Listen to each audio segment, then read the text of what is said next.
Reality TV star Hugh Rowland was tough, daring, and authentic. His polar bear persona on ice road drivers sped across frozen highways like it was work. Behind all that confidence was a man who'd fought cold, loneliness, and calamity his whole life. He was the show, not just a character. Fans wondered what happened after he disappeared. Why would a danger-loving guy leave?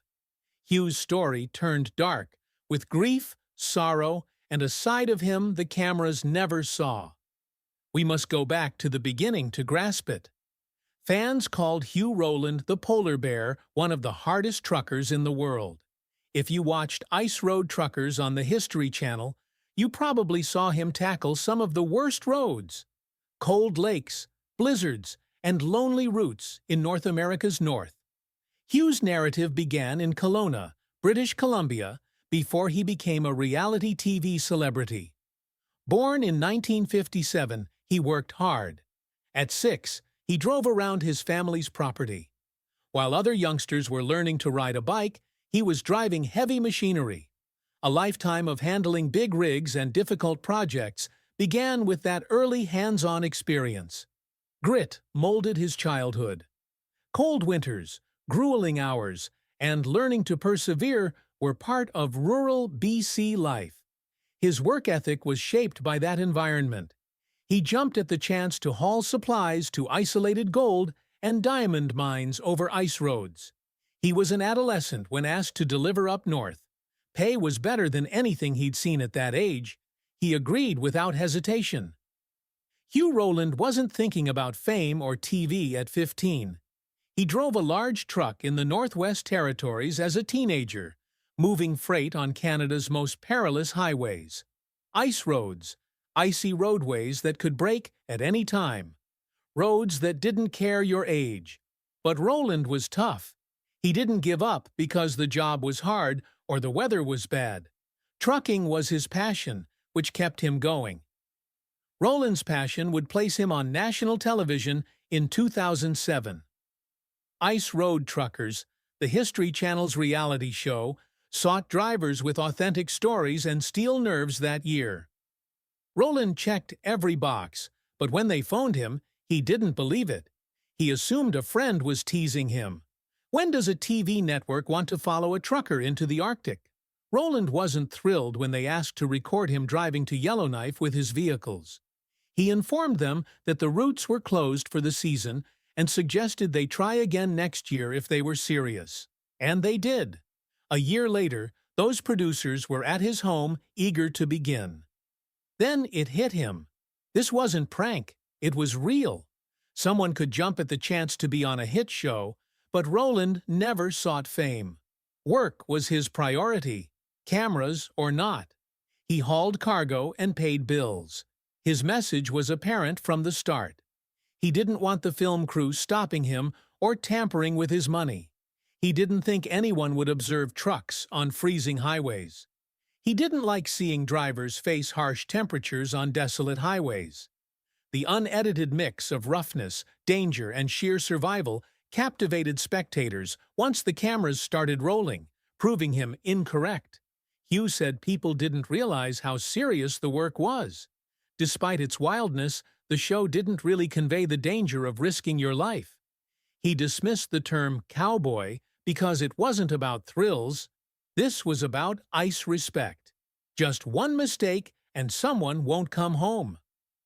The first season premiered on Channel 5 in early 2008 in the UK. In June, Network 10 joined Austar and Foxtel in airing it.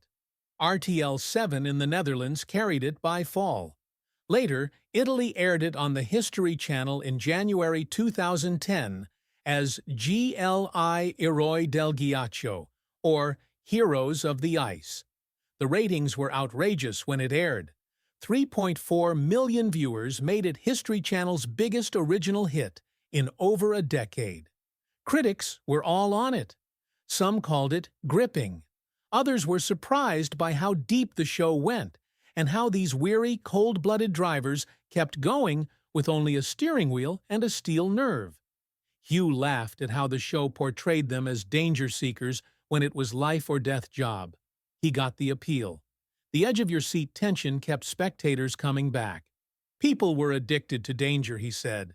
That constant precarious walk between survival and disaster made the show stand out. He drove on ice for years. Pay was a bonus, not what kept him coming back each season. Something deeper, in his blood. Still, the job was hard. Long stretches away from home, harsh weather, and the chance that each journey may be the last. When the season returned, he was ready. He anticipated the trip every time he left, and when he returned, he missed it. Hugh limited camera access to his realm using his own code. He had conflicting views about it all on reflection. His recognition didn't upset him, but he never sought attention. Or he loved hiding among the crowd. His privacy was always a claim. He'd grin for a photo or sign a signature if requested, but it never felt natural. Every time someone gave him a pen, he'd halt and wonder, what am I supposed to write? Hugh continued to grind after the cameras stopped. Supply-demand increased when diamond and gold mines opened in the distant northern wilderness. It requires courageous drivers like Hugh. The task was dangerous, but the compensation made it hard to refuse. Hugh became more than a driver. The rigs were his investment. Before Ice Road Truckers aired on TV, he was well established in the profession. Roland was more than a driver by then. He was a rough and gutsy heavyweight in that cold environment. When individuals learned these truckers could make a year's income in a few tough months, it was easy to see why guys signed up. Several veterans reportedly made over $100,000 a season. Alluring, right? Money came with a catch. Every run was risky. Hugh reportedly described the odd sound of ice cracking beneath a loaded rig. Not merely uncomfortable, truly terrifying. Hearing that sound, several rookies never made it past their first haul. Roland had a unique presence. He gained popular on Ice Road Truckers for his driving talents and dominating manner, famously known as the Polar Bear. Interestingly, his truck's bug deflector inspired the name. As viewers came to know him, the name fit better. Hugh was huge, gruff, and showed undiluted intensity. He said he wouldn't back down from a fight if provoked. The term Polar Bear defined him. Few jobs are as dangerous as Ice Road Truckers every winter. Imagine huge 18-wheelers riding icy lakes in Canada, hauling tens of thousands of pounds in -60 weather. It's a perpetual balance between compensation and danger, not just a job. The thrill? Every mile of that icy highway has it. However, the risk is what keeps viewers watching. This high-stakes world is centered on Ice Road veteran Hugh Rowland. Roland reveals the grim reality in On Thin Ice, based on a lifetime of experience and more stories than most can handle. He begins with a depressing fact. Trucks that go through ice have never been saved. The tone is set with a harsh reality, but it gets worse. Roland lost 35 friends and family to the harsh terrain. Such numbers redefine trouble, not just emphasize risk. Roland is more than a shocker. He reveres the frozen routes he's traveled for decades. He said most tragedies result from not paying attention or driving too quickly. Even in the dead of winter, he keeps his window open to hear the ice. For him, cracking and shifting is the road communicating. If you don't listen, the ice may consume you. He told one newspaper that he's frozen his entire body, including his fingers and cheeks. Even spent 3 days in a snow-buried truck. Survival doesn't require fortitude at 60 below zero. Respect for the cold matters. Minutes can cause hypothermia. Organ failure and frostbite are real risks, a constant in the equation. Survival is also a science. Roland said movement is key because ice can only support so much weight. A truck can carry 100,000 pounds while driving, but 60,000 when stopped. The reason? When a truck stops, it presses straight down, and the ice below cannot rebalance. Two extended stops are like punching a hole in the floor. Once submerged, a rig is gone. Many new drivers learn the hard way. Some freeze in dread when they hear ice shattering under their wheels.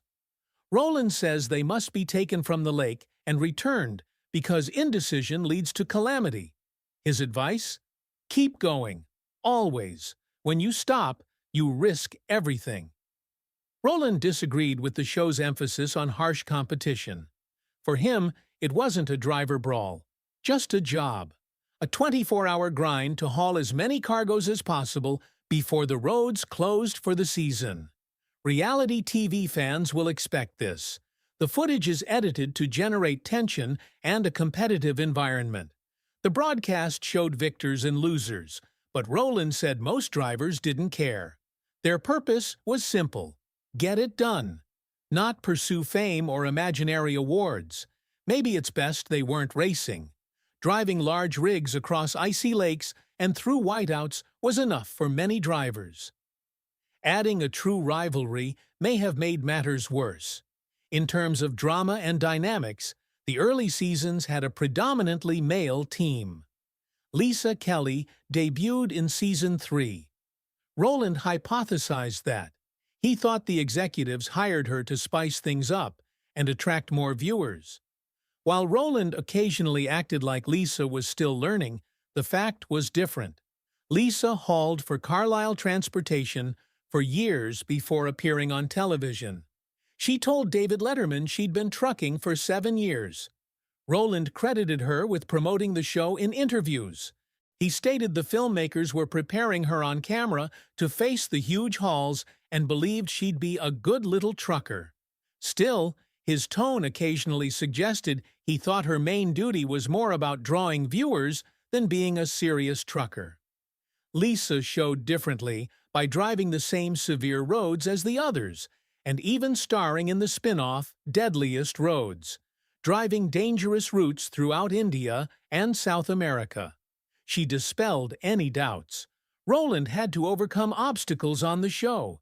He frankly described his toughest situations, especially managing his staff. Roland told YouTuber Joshua Nani how filming affected his business. Before filming, he trusted his crew. When the spotlight was on them, everything changed. His drivers craved fame and attention after focusing on job. Roland had the difficult decision to terminate everyone. Despite their departure, the broadcast focused on those drivers while Roland quietly recruited and resumed work. He said the cameras dimmed over time. He ignored them unless they were recording something important, focusing on his work. Roland was a show fixture for 8 seasons, appearing in several spin-offs. However, he abruptly left the series in 2014. It wasn't creative differences or early retirement. A life-altering vehicle accident drove him away from the ice. Roland was not driving when the accident occurred. He rode shotgun as program producer Will Morrison drove. Morrison lost control and hit a cluster of trees on a Canadian route, court documents show. Sued Morrison for dangerous driving. However, the accident caused more than bruises. Roland's lower half was severely injured. He said his injuries were so serious that he couldn't drive trucks professionally, ending his lifelong job. The complaint went beyond career-ending injuries. Roland said the disaster affected his personal life, notably his marriage. He said the injuries impacted his relationship with his wife and caused major household troubles due to physical and emotional consequences. Roland blamed the crash for ruining his career and his personal life, according to TMZ. Roland never watched Ice Road Truckers, even though he starred in it. Roland stated in an old YouTube interview that he'd only seen 3 episodes, all from promotional events when the show was new. However, his family and friends were huge fans and regularly inquired about show scenes. Roland stated he didn't like seeing himself on TV. He didn't need to replay it on film because he was living it. Roland has focused on other things since leaving the show. He's focused on his construction business and family. Despite his struggles, he's financially successful. He's 64 and worth $2 million, making him Ice Road Truckers' richest cast member. Roland still follows his own path, but it's a different one.